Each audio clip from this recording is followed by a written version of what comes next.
Well, hello everybody and welcome back. Holy cow, I can't believe how many people are already here with us. You know, we ended up turning away people last time, so I'm really glad to see so many people here. I think we're probably almost at capacity right now, so grateful to have you here with us. And thanks so much for your questions. You know, last time we had some really great questions, and hopefully you've all had a chance to go back and review everything that we talked about. Now, this week, we're going to be building on what we talked about last time and then expanding on it quite a bit, so I really think you're going to love what we talk about this time. By the way, if you haven't already done so, make sure to click the link below to download your class materials for this session.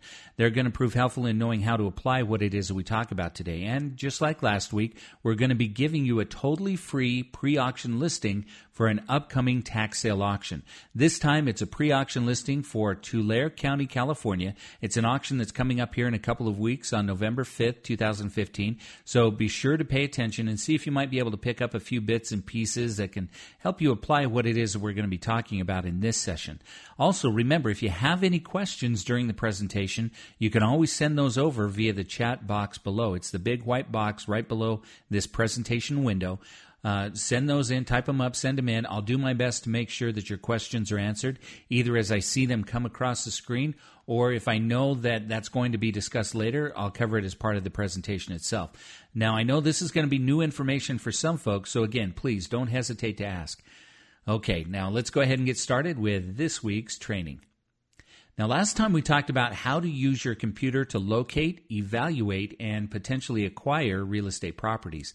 Now, if you happen to miss that session, go back and watch the recording. We took you step by step through an example of how to leverage your access through taxsalelist.com to find a great potential opportunity in a tax deed auction.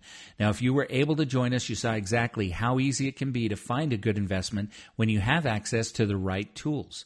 Now, this time we're going to pull back the curtain a little bit further, and we're going to show you some other ways that you can further leverage a tax sale list. Now, this time, instead of showing you how to locate and research potential tax liens or deeds, we're going to show you how to avoid the crowds and the competition and shortchange that entire auction process with a strategy that's known as pre-auction. All right, pre-auction. Now, with pre-auctions, you don't have to compete with the potentially, there could be thousands of other folks that are all bidding on the same property. Now, instead, we're going to show you how to use your tax sale list to locate the property, do a little bit of research, and then see if we might be able to work out a side deal with the current property owner to buy the property before it ever goes to auction. Now, the whole goal of this strategy is to get a property cheap so that you can turn around and flip the house as soon as possible. Now, of course, it's not as drop-dead simple as it sounds. There are some complexities to it in different ways. But the best part is that you can do this, for the most part, right from the comfort of home. And you'll typically pay a fraction of the out-of-pocket expenses compared to what you might expect to pay for a tax deed at auction. So let's go ahead and have a look at the ins and outs of the pre-auction strategy and how you can once again leverage your taxsalelist.com account to potentially make a fortune in pre-auction properties. Okay, so I think what we'll do is let's start with an overview of the general process, and then we'll focus in on the details a little bit later. Now, here's basically how it works. Now, we all know about tax liens and tax deeds and how they're sold at auction. You have a property owner that either can't or won't pay their property taxes for whatever reason, and now the property is listed for sale at an upcoming auction. Now, typically, you'll find that the county, they're going to publish the property details for the auction properties at least 30 days before the auction takes place. Now, keep in mind that this time varies from county to county depending on how frequently they hold their auction sales. In some really populous counties like Palm Beach County in Florida, for example, the auction might be held every single month. In other more rural counties like Bonneville County, Idaho, it might be once a year or even longer, depending on whether or not they actually have any tax properties to sell at all. So the whole point here is that when we see the auction listing, we can go to work. The idea here is that we're going to do our research, and then we're going to talk with the current property owner to see if we can somehow buy the property for a discount and shortchange that entire auction process. Now, the whole idea here is that we want to buy the property for a huge discount so we can flip it and make a quick profit. Sounds good, right? All right, now obviously there are some huge advantages for us if we do it the right way, and of course some serious problems if we do it the wrong way. So first, let's talk about some of the advantages of pre-auctions. Number one, pre-auctions allow us to really bypass that entire auction process along with all the competition that we'd normally face at a live auction.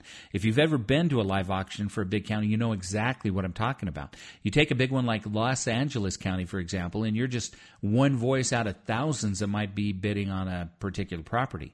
Now, second, pre-auctions let you help other people today, while at the same time opening up a new profit opportunity for yourself. Now, another great thing is that pre-auctions give you the opportunity to invest year-round. You don't have to be stuck waiting till the county holds an auction in order to buy good investments. Third, pre-auctions drop the time sensitivity out of the entire process, or at least they give you a lot more time anyway. Now, think about it. Suppose you only have a 30-day warning for the upcoming tax sale auction.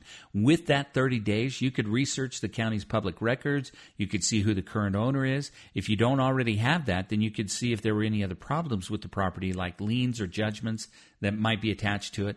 And we're going to talk about that more here in just a minute. But pre-auctions let you do all of that research up front and at your own pace. So you don't have to worry about getting a property with questionable value right there in the heat of the moment of the auction, or even worse, you go and do all that research, you find a great property, and you only lose it at the last minute when some guy, he ends up bringing a briefcase full of cash to the auction and he ends up buying everything in sight.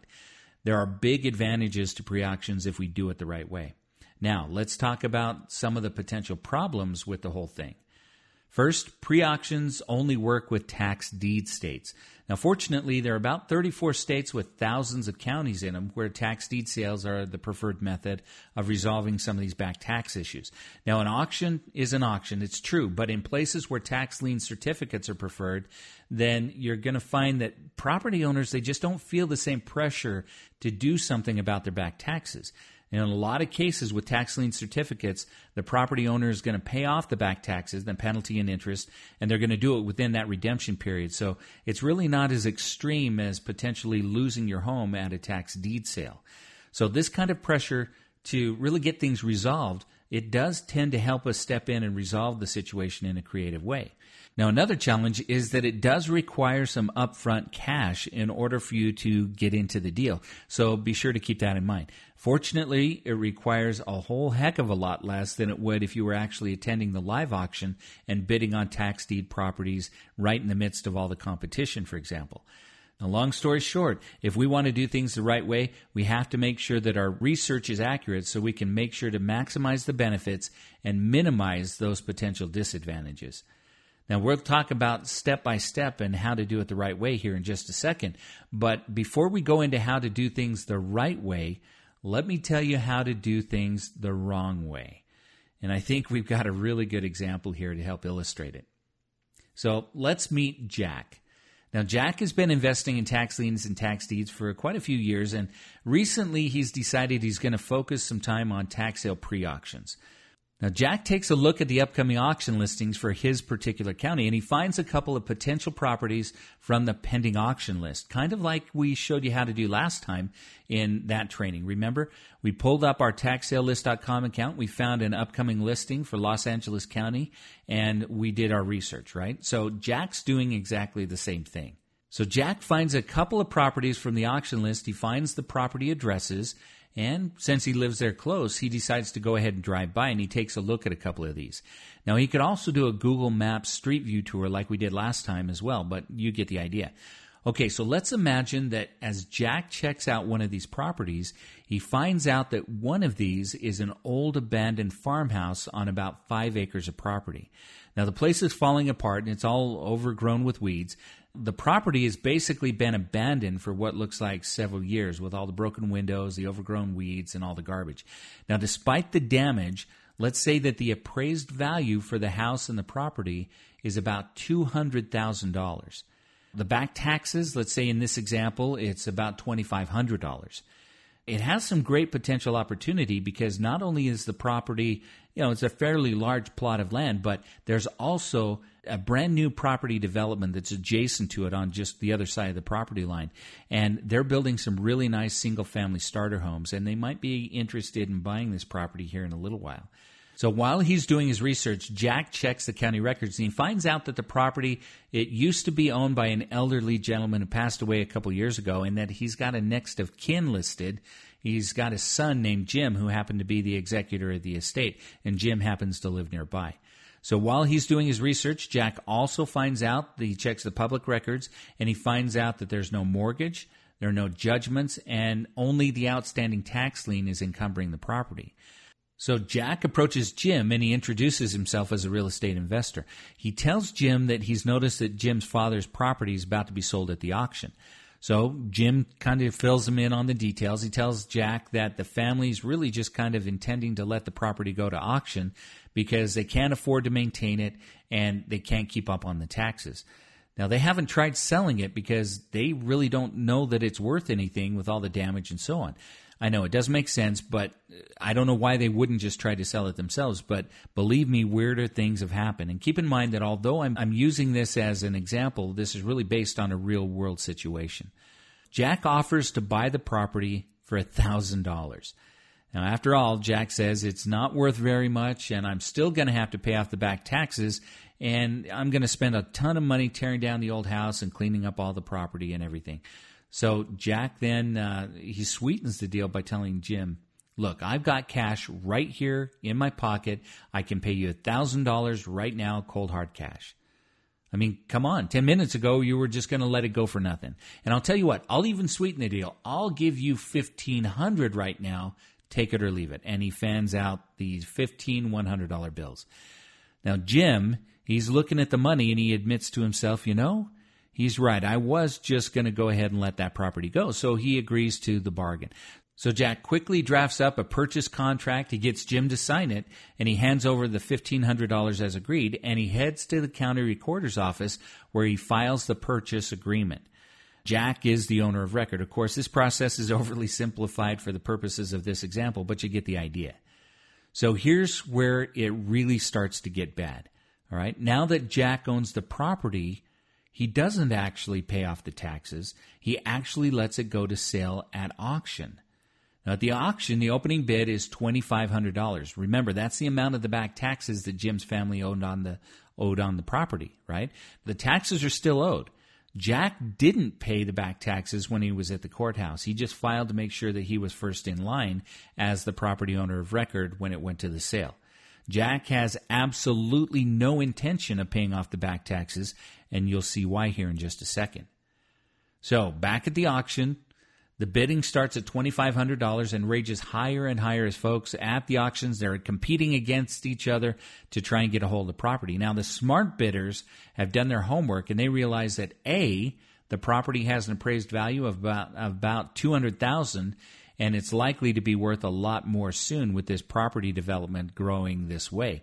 And B, they know that it's more or less abandoned and there aren't any tenants to worry about evicting, which makes it much nicer for everybody. So on and on the bids go until finally the winning bid settles for $95,000, for example. It could go even higher, but remember, the appraised value was about $200,000 in this example, and bidders are typically going to make sure there's plenty of margin in it for them, so they could always price it well below market to turn a quick profit. All right, then, here's the question. Why did Jack go through all the trouble to buy the property at pre-auction if he didn't plan to keep it and sell it? Why? Because Jack has kept a secret from Jim. Jack didn't want to pay off the taxes and then go through all the trouble and the expense and, the blood, sweat, and tears to clean up the property, demolish the old house, clean up all the weeds and the garbage, because he knew something that Jim didn't know. Okay, Jack knew that once the property went to sale at auction, the bidding was going to start just high enough for the county to get their back taxes paid, in this case, the $2,500. But Jack also knew that there was going to be a pretty fierce competition and that the winning bid was probably going to be pretty high given all of those potential advantages for the property. The reason Jack didn't want to pay off the taxes and stop the auction is that he's very cleverly maneuvered himself into position as the owner of record at the time of the auction. Now, why is this important? Well, you're going to have to tune in next week to see exactly why this is such a big deal. Next week, we're going to be talking about tax overages. Now, this is a whole other strategy that lets you take advantage of your tax sale list account in a huge way. Long story short, it turns out that all of Jack's maneuvering has put him in place to claim what's known as the tax overage or the overbid.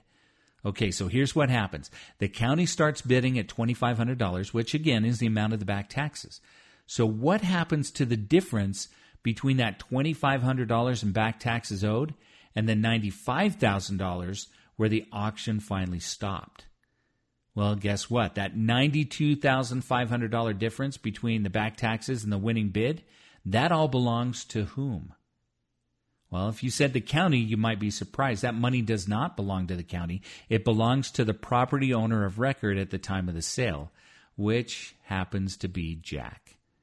Now, Jack didn't ever plan to pay off the back taxes because he had absolutely no intention whatsoever of spending the time, the money, the effort, or whatever to fix up the property. He just wanted to put himself in line as the owner of record so he could make that $92,500 or whatever else it might have happened to work out to be simply by putting himself in the right place at the right time. Now, I know all this sounds great. I mean, who wouldn't want a quick $90,000 for doing next to nothing? I know I would. But what's the problem? Well, not only were Jack's actions very unethical, in some states he could actually be prosecuted for what he's just done. That's right. Unfortunately, over the last several years, there have been a number of folks that have found a way to do the whole pre-auction strategy the wrong way, just like we've just described. What they do is they maneuver themselves into position, they take control of the property, and they capture the overage. But so many unscrupulous investors have tried to do it this way that it's now illegal in many states to do it. So why is it a crime? Well, think about how these folks have just swooped in and they took complete advantage of Jim and his family because of their complete lack of knowledge about tax overages.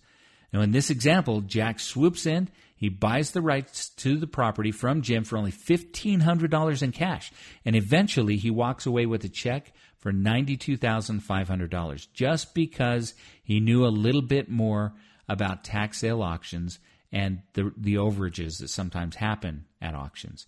The other problem is that depending on the redemption period for the overage amount, like in the state of California, for example, it might be as much as an 18-month wait for Jack to finally be able to get the money from the overage payout. All right. Now, there is an end to the story, and it's not one that Jack likes. Okay. It turns out that one day somebody in Jim's family, they pick up a book and they read up about this whole overage process, and he calls Jim to tell him about it. All right. Now, Jim is all embarrassed when he has to admit to the family that basically he let the property go for only $1,500. Jim's so upset about it that he files a complaint with the sheriff's office. Now, the sheriff arrives, the sheriff investigates, and he refers the complaint over to the district attorney's office. The DA then decides to go after Jack, and eventually a judge hears the case where he sides with Jim's family.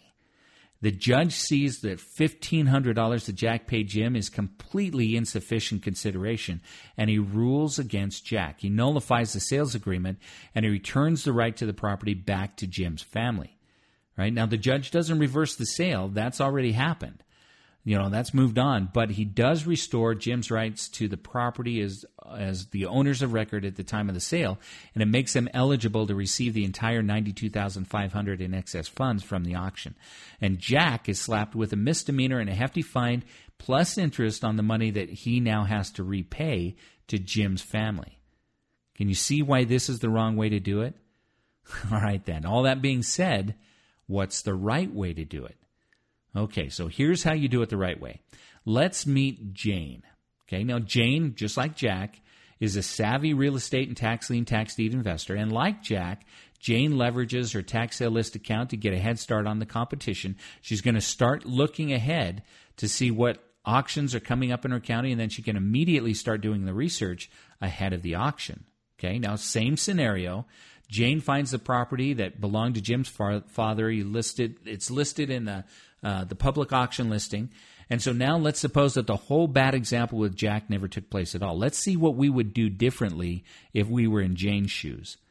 Jane does a research. She identifies Jim as the point of contact for the elderly gentleman's property. And by the way, I'm going to show you how Jack and Jane found out that Jim was the guy to talk to next time when we do a little bit more on overages. We'll talk a little bit more about that. Now, knowing what the property is actually worth, Jane gives Jim she offers him at least 5% or more, but at least 5% of the appraised value for the property in order to get into this agreement with Jim. In this case, she offers Jim $10,000 in consideration in order to enter into this agreement with him. Now, why so much more? I mean, Jack, hypothetically, he only had to pay $1,500. Shouldn't Jane start low and then go higher only if Jim insists on it? Well, actually, the whole start low and move up strategy could really work against her this time. Remember how the judge ruled against Jack in the earlier example? Well, part of the reason that things went bad for Jack was that it was really easy for the judge to see that Jack was really taking advantage of Jim and his lack of experience by trying to talk him into selling the property for so cheap. Now, in Jane's case, she knows that if Jim accepts that $10,000 up front, it only helps secure her contract with him. If there's what's known as substantial consideration, then it's harder for the court to figure that Jim was being taken advantage of. You see how that works? But Jane doesn't stop there. She also tells Jim that not only is she going to pay him the $10,000 up front, she's also going to pay off the back taxes, and she's going to forestall the auction. She's then going to pay a minimum amount out of pocket to hire a cleanup crew to come in and take down the weeds, clean up the garbage, and just generally get the property looking good and ready for sale. Now, after all that, what if Jim is still reluctant to sell? Well, she's got another trick up her sleeve. If necessary, Jane can even offer to split a portion of the proceeds from the sale with Jim and his family, right? Maybe even up to a third of the profits after expenses if really necessary.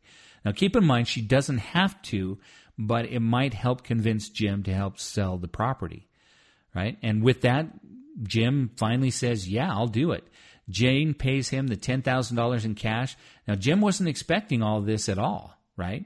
This is all just brand new money, essentially just given to him, just a surprise windfall. So she's going to now take over the responsibility, the liability, the obligation to clean up and maintain the property and pay off the back taxes. And Jim, acting as the legally authorized executor of his father's estate, he signs over the rights to the property to Jane. Now, is Jim happy? You bet he is. And that may or may not be a photoshopped example of what Jim might look like with Mr. Clean's head superimposed. May or may not. Nobody saw me do it, okay? Besides, let's all agree, Jim could use the facelift anyway, am I right? Okay, so let's compare and contrast. By the way, let's just forget about the whole criminal aspect to Jack's approach. Let's just compare gross revenues with these two different examples. Now, in Jack's bad example, Jack was out of pocket $1,500 plus the cost of some filing fees, and eventually he brought in $92,500 in overages. Well, for now anyway. But let's compare Jane's example. Jane pays Jim $10,000 up front plus another $2,500 in back taxes so that they can redeem the property and stop the auction, right? Let's say that Jane pays another $2,500 in cleanup costs to get the property ready for a quick sale. Take the weeds down, pick up the garbage, and things like that. So her total out-of-pocket at this point is $15,000. Okay. Now, for the purposes of this example, let's suppose that she lists the property through a realtor, and she's going to price it below market value to try and attract a buyer for a quick sale. Now, remember, in this example, we suggested that the property had an appraised value of about $200,000 with all that acreage that came along with it. But let's say she lists it for $25,000 below retail, for about $175,000. Okay, so let's suppose that she does indeed attract an immediate buyer, and they close on the property sale within 30 days. Now, let's say that Jane agrees to pay an additional $3,000 in closing costs and 6% in real estate commissions. Of course, that's not likely since she does know what she's doing, and she could certainly save herself a ton of money by listing the property for sale by owner. But for the purposes of this example, let's just say that she hires a realtor to help her with the sale. Okay, so what does all this look like? Well, let's do some simple numbers. We're not going to take into account taxes and other fees, but just some broad figures here. So $15,000 out-of-pocket expenses, including the $10,000 that she gave to Jim up front, the $2,500 in back taxes, and another $2,500 in cleanup costs. And then on top of that, there were $3,000 in closing costs. And finally, there was $10,500 or 6% in real estate commissions, in realtor commissions. Now, all of that totals $28,500. We add up all the expenses. We subtract that from the $175,000 selling price. We reimburse Jane for out-of-pockets. And then there's a total of $146,500 in net profits. Now, let's say that in order to get Jim to agree to sell the property to her in the first place, she had agreed to pay him a third of the profits from the sale after expenses. So we're going to multiply that $146,500 times 0.33 or 33%, and we get $48,345. That's Jim's share of the net profits. $48,345 plus the original $10,000 that Jim got up front when Jane, the two of them, entered into the deal. That's a total of $58,345 that goes to Jim in a quick and simple 30-day process, right? Now, you think that makes Jim and his family happy? You bet it does. That's money that they would never have seen if they had just let the property go to auction, if they had followed the way that Jack was doing it. Now, could they get more money if they just decided to go after the overage? Well, sure they could, but they need to know how to go after the overage in the first place. And they might have to wait up to 18 months to see even a dime of that money. Now, remember, when Jim sells the property to Jane, she pays off the back taxes, so there's no auction, so there isn't any overage with her approach. But that's not necessarily a bad thing. In Jack's example, where the house goes to auction, it's true, there is up to $92,500 in overage, but it might take years and several messy court appearances before Jim even collects any of that. Right? In contrast, that $58,345 from Jane's example, that goes to Jim in just over 30 days. $10,000 up front and $48,345 once the sale closes. So how does Jane make out through all this? Well, Jane makes $98,155. That's 2/3 of the profits after expenses. Plus, she's reimbursed $28,500 for all of her out-of-pocket costs incurred in the sale.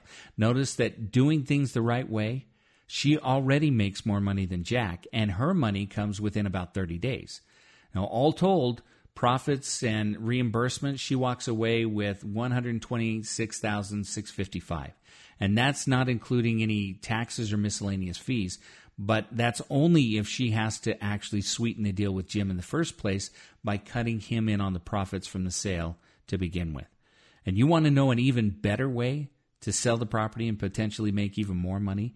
Instead of listing the property through a realtor, she could have just taken it on her own. She could have just done a bunch of pictures, taken some nice video, and posted the whole property for sale up on an online auction site like bidforassets.com or Craigslist or even eBay. And we'll talk about those another time, but you get the idea. The big advantage of using an online auction site is that you open that property up to a basically worldwide audience. And it's amazing to see where the winning bids come from, where they live, and how much those auctions bring in when you're really exposed to this bigger, broader investor base. Now, hopefully you can see the clear difference between these two examples. Jack was unethical and he broke the law doing what he did. Not only that, but because of the way he did it, the whole contract for the purchase of the property could be reversed, and Jack might end up owing the rightful property owners for the amount of the tax sale overage that he originally claimed. And this ended up being a really bad deal for Jack. Jane, on the other hand, did everything right. She paid Jim substantial consideration up front. She was perfectly honest with how she went about the transaction. She let Jim know what was going on every step of the way. She let him know that it was her intention to pay off the back taxes, to clean up the property a bit, and then list it for a quick sale. She even sweetened the deal and offered Jim a third share of the net profits and was able to price it right so that there was still margin in there so she could attract a buyer right away, and ended up resulting in a pretty quick close. Now, in the end, she ended up making more money and quicker money than Jack did with his underhanded approach. Did it take more money up front? You bet it did. But it was still only a fraction of what she would have had to pay if she had actually tried to buy the tax deed at the auction itself. And remember, she avoided all the competition. All of this simply because she had a tax sale list account and could quickly identify pre-auction candidates on an ongoing basis. Can you see why we love pre-auctions? Okay, so what we're going to do is we're going to go over and take a look at a walkthrough of how you would actually get a hold of a list like this. And by the way, you've downloaded your free tax sale list, the pre-auction list, right? It's in that link below. If you haven't done so yet, go ahead and click on it now. It's the link at the bottom of the screen. We're going to go through and we're going to cover this information fairly quickly, and we're going to take a look at what we find. Now, as I mentioned before, there's a list for an upcoming auction that's going to be held on November 5th of this year. This is the tax sale auction for Tulare County in California, and we're going to take a look at that. Now remember, California is a tax deed state. It's also a state where there tends to be a lot of competition at the tax sales, so it's a good example of how we might use a tax sale list to avoid the competition doing some pre-auction research. So let's take a look at some of the properties that come up on our pre-sale tax listing. And you've got to admit, there are some ragged, rundown properties out there, but there are also some really nice ones that might represent a good potential opportunity. Now, what I want to do quickly is I want to show you how easy it is to find those upcoming tax sale listings. Now, the first thing we're going to do, we're going to go over to the home page at taxsalelist.com. All right, now we're just going to go ahead and log in by clicking on this sign in button here in the upper right-hand corner. All right. Now on the next page, you can simply input your email and your password that you used when you first signed up for your tax sale list account. By the way, if you don't already have a taxsalelist.com account, you can quickly register for one by simply clicking on this register now link right here. Okay, so we've entered our email address and our password, and then we click on the sign in button. All right, now that we're logged in, we're taken to the selection page where we can choose where we'd like to go from here. In this case, we're going to go ahead and click on the tax sale button like we see here. First thing we see when that loads is the map page. And the nice thing is that you'll notice immediately that the states are all color-coded by auction type. There's tax lien states, tax deed states, mixed bag of lien and deeds by county in the blue states, and of course the oddball redemption deed states. For our purposes, we're going to click on the state of California to get our pre-auction listing for Tulare County.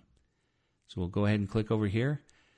And just that quickly, we can see our upcoming auction listed. We see the state, we see the name of the county, and we can see a confirmation that this is a tax deed auction and that the sale's coming up here on November 5th of this year. And we can also see that the list was posted originally on October 1st of this year. Now, what's the significance of the posting date? Well, that tells us that we have just over 30 days to do our due diligence and really drill down on whether or not we actually want to buy any of these opportunities.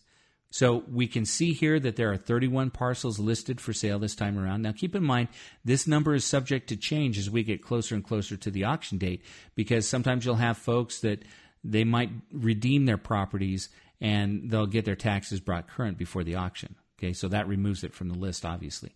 Okay, now I've already added this particular list to my briefcase, right? Now our briefcase is basically like our collection of downloadable or downloaded tax sale lists. Now you can already tell that I've added to this report to my briefcase because you can see this little floppy disk icon right here. Okay, I'm going to go ahead and click on the disk icon and we go right into our documents collection. Now, to download the list once it's saved here in the briefcase, we just need to click on the disk icon all the way to the right of the line here. By the way, we can see the little Microsoft Excel icon over here on the far left side of the table for the Tulare County, California list. This is just telling us that this particular list happens to be an Excel spreadsheet. Okay, sometimes they come in Word format or some others, but PDFs as well. But this one happens to be an Excel spreadsheet. Now, to download the list, we just need to click on the name of the list itself. Now, notice here that there's a little helpful note. It says, quote, "You may be required to have special third-party software installed on your computer to view this content." Now, all this is trying to tell us is that we either need to have Microsoft Excel already on the computer or we need to download a free spreadsheet tool like you can download for free from the website openoffice.org. That's openoffice.org, all one word and the .org on the end.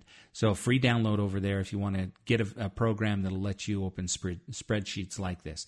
All right, now that we've downloaded the Tulare County spreadsheet, I'm just going to go ahead and open it up in Excel, and we can take a look at it. Now, obviously, this isn't the prettiest thing, but that's okay. This is exactly the sort of thing we need to see, though. Now, up here at the top, we see the name of the state and the county. We see the sale type, and especially important, the county tax sale website link. Now, you can click on that link to find out a little bit more about the auction itself, how to register for it, and etc. But again, the whole reason we're going through this list is to see if we can find some good pre-auction opportunities and avoid that auction altogether. So looking through the columns, we can see the auction ID, the APN or parcel number, the legal description, the minimum bid. Now remember, the minimum bid is going to be the amount of the back taxes. When you see minimum bid, that's where the bidding starts. The back taxes are covered as soon as that bid begins. That's really what the county's trying to do here.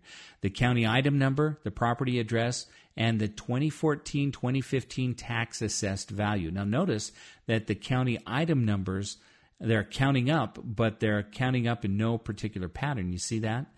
It's because the numbers that are missing are from properties that were once listed on this report, and they've been redeemed prior to the list being published on October 1st.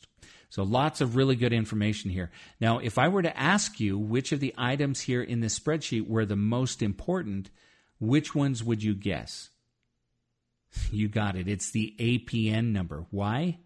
Because armed with that number, we can go into the public online records for Tulare County and we can get all sorts of information that's really going to prove helpful now and into the future. Now, you remember when we were talking about Jack and Jane's examples a couple of minutes ago? How did Jack and Jane identify Jim as the next of kin? How did they know that he was the guy that they needed to talk to? Well, one of the ways they could do it is they plug the APN number into the county record search. They find the information that lets them know that the former owner of the property is now deceased, and then they're able to go in and look up Jim through the probate records, right? All of that from this one little APN number. Not that the rest of this is a waste of time or anything, but that APN number is priceless. Now, notice that several of these have property addresses listed. Now, what do you suppose that we can do with that information? Well, you remember last time we could plug the property address into Zillow or into Property Radar, and we could find out a lot more information than we see here. We could find out the estimated property value based on comps, for example. Now, why is that important to us? Well, because if we can estimate the resale value, then remember, it's the resale value is going to be a lot higher than the tax assessed value generally. We hope it would be anyway. If we get a nice picture of the actual market value, don't you think that it might be helpful when we approach the property owner to figure out how much money we might be willing to offer him up front as we try to negotiate that deal like Jane did? You bet. Okay, I want to show you one other important thing before we move on here, and that's to point out another interesting aspect of the property address information. Now, notice that some of these properties have addresses and some of them don't, right? What do you think we can infer from the ones that are listed as no situs address? Right, the ones with no situs or a physical address, they're likely raw land. Now think about it. These are parcels where the improvements haven't been made yet. In other words, they're probably not part of a property development or anything. They're just raw land. Now you'll notice that the no situs address, they're also the ones that tend to have the most complex legal descriptions as well. And that's because it's harder to physically describe the boundary markers for property lines for raw land than it is improved properties. So check it out. You'll see what I mean. All right, now drilling down on the list, we can compare the amount of back taxes listed in the minimum bid column. We can compare that to the 2014-2015 assessed value column, and we can kind of begin narrowing down our potential pre-auction candidates, right? Notice that some of these have a pretty high minimum bid amount relative to the tax assessed value. Now, these are probably ones that we'll want to just cross off our list. Why? Well, think about it. If we go to the current property owner and try to negotiate a purchase before the auction, then if we do it the right way, like with Jane's example, then we're going to have to pay off the back taxes to redeem the property and stop the auction, right? If the amount of the back taxes is too close to the actual retail value of the property, then we won't have any profit at all to work with. Anyway, that's really kind of the overview here. We're really pressed for time, so I'm not going to go into any more detail here. Besides, I like that folks were really paying attention last week, and I want you to be able to take what you learned last time and try and do some of your own research and see if any of these look like they might be decent opportunities for pre-auctions based on what you've learned so far. All right, let's hop back over to the presentation and we'll wrap up here. So one thing that never changes is that it's always shocking to find out why properties end up on the tax sale list. Sometimes the owners simply can't afford the taxes. Sometimes the owners simply decide they don't want to pay the taxes and they plan on simply being rid of the property. Now, regardless of the reason, where there's a potential tax deed auction, there are potential pre-auction opportunities. We just need a taxsalelist.com account to tell us where to look. Now, probably the best properties for pre-auctions are raw land. Now, these are parcels that don't already have a home or major improvements on them. Why? Well, because it's much less likely that the property is going to have a mortgage or a lien or judgments attached to it. Now, remember how the webinar last time I mentioned how we love vacant lots when it comes to pre-auctions? That's why. They tend to be unencumbered. Right? Really nice. Now, in the Jack and Jane example, there was a home already on the property, but in the example, the house was already paid off. There wasn't any mortgage that was encumbering the property. So does that mean that you can't do pre-auctions with properties with homes that have mortgages or judgments or liens? Well, let me be very, very clear. You absolutely can do pre-auctions with properties that have mortgages, liens, and judgments. The only problem is that you're going to have to pay off those liens, mortgages, and judgments before you make any profits from the sale of the property. In other words, the property would have to sell for enough to pay off any encumbrances before you could make any profits. So you really have to do your research and you know what you're getting into before you try and buy the property through pre-auction. It's actually pretty easy in most counties to go and find out if there are any encumbrances on a particular property. All you do is you just go to the online county record search, or you can always stop into the county recorder's office in person. Nowadays, you can do most of your research online, which really makes your research life that much easier. All right. Now, in summary, let's go ahead and quickly cover the advantages and potential disadvantages of pre-auctions. First, there's virtually no competition.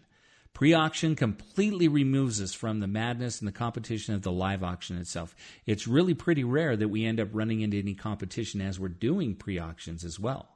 Now, second, you have time to do your due diligence.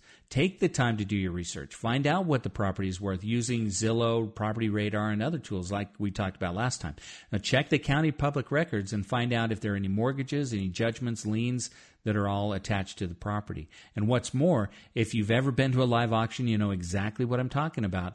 You end up doing your research without fear of losing the bid at the auction to some guy that shows up with a whole briefcase full of cash and ends up buying all the good properties that you spent all this time researching. With pre-auction, you're going to stick it to that guy for once. You get a hold of the property before it even gets to auction. That's the nice thing.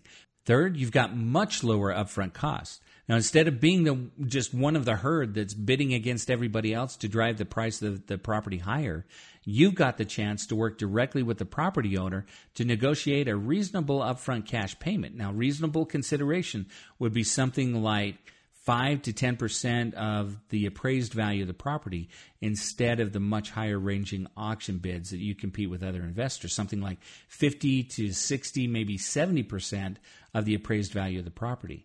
Now, paying the current property owner something significant but reasonable up front helps ensure that your purchase agreement is validated by the court if it ever comes to that. And fourth, there's always an opportunity. Unlike auctions that sometimes take place once or twice a year, you can always find pre-auction opportunities with your taxsalelist.com account. Really, there shouldn't be any time that you can't find a new opportunity to take a look at. Fifth, pre-auctions have great income potential. Now, because there's essentially a never-ending stream of opportunities, there's a virtually endless stream of income. Now, think about it. One single pre-auction deal might completely replace or at least drastically supplement your income. Right? One deal. How cool would it be to walk into your boss's office and slam down a check on his or her desk and take a look at that? That could be a check for your entire annual salary, and then you turn around and you quit your job. That's empowering. Sixth, with pre-auctions, you often have the ability to get the property with such a huge discount that you can offer it for a price that's low enough to pretty much overcome any of the problems that the property might have. In other words, you're going to exchange research for rehab. You put in your time finding a good pre-auction investment. You can leave all the hard work, the toil, the sweat, the tears to somebody else who can come in and buy it cheap from you and do all that hard work to fix up and flip the property. Some people are book smart, some are street smart. With pre-auctions, you can be both. And you want to know what might be the very best part? You have the opportunity to help other people. Now think about the examples that we just discussed with Jack and Jane. Now Jane was able to get cash in Jim's hands right now with the promise of additional significant cash right away. Now think about how that money could drastically change the lives of folks who've probably been caught up in financial hardship, and they've just been avoiding picking up the phone because they know it's probably another debt collector. Imagine how good it would be to be the person that makes a huge difference in somebody else's life just because you know how to do this. Right? This is truly a win-win type of proposition. You make money while you're helping other people make money as well. How cool is that? Now, I hope you can understand just how powerful tax sale pre-auctions can be. Imagine being able to completely replace that current income with one deal. Now, please understand, this is not an earnings guarantee. You have to know how to do this the right way, or it might not work at all for you. Fortunately, you know exactly where to start. It all starts with a subscription to TaxSaleList.com. Armed with the upcoming auctions list, you can start your research, find the potential opportunities long before the craziness of that live auction. Now, be sure to click the link below to get your subscription to TaxSaleList.com. Go ahead and click the link right now. I'll give you a quick glimpse into what we're going to be talking about next week. All right, hopefully everybody's signed up. So here's the deal. Now, last week we showed you how to use your computer to locate, evaluate, and potentially acquire real estate using your Tax Sale List subscription. Now, there's a whole world of opportunity at the auctions. And remember, you're not limited to just your local county. Nowadays, you can do pre-auctions from virtually anywhere. Now, according to RealtyTrack, over $4 billion in real estate is going to be sold through online tax deed sales this year alone. With tax liens and tax deed auctions, it might not be so much with tax lien auctions, but with tax deed auctions, like I said, you might need $100,000 in cash or at least a way to access that much. Typically, you've got to have that cash on the barrelhead within 24 hours of the close of the auction. Now, with tax sale pre-auctions, maybe it's $10,000 to $20,000 in cash. What if I told you next week we're going to be teaching you a strategy that could potentially pay you as much as successful pre-auctions without any out-of-pocket expense? Now, if you've enjoyed these webinars, you really can't afford to miss this next one. All hyperbole aside, I really believe that you're going to be amazed at how simple it could be to totally change your financial future when it comes to applying overage business, right? If you want to know more, click the link to sign up for TaxSaleList.com. It's your indispensable key to unlock your financial freedom. Thanks, everybody, for your attendance. Sorry we went over time again. Hopefully, I've been able to answer most of your questions, if not all. If you have any additional questions, please don't hesitate to email us. And be sure to join us again next time for the huge reveal. Like I said, you really can't afford to miss it. Thanks for joining us, everyone. We hope this has been a great use of your time. Remember, the only thing that separates you from the financial freedom you deserve is a little bit of knowledge and access to the tools that can help get you where you want to be. Sign up with TaxSaleList.com. You'll be so glad you did.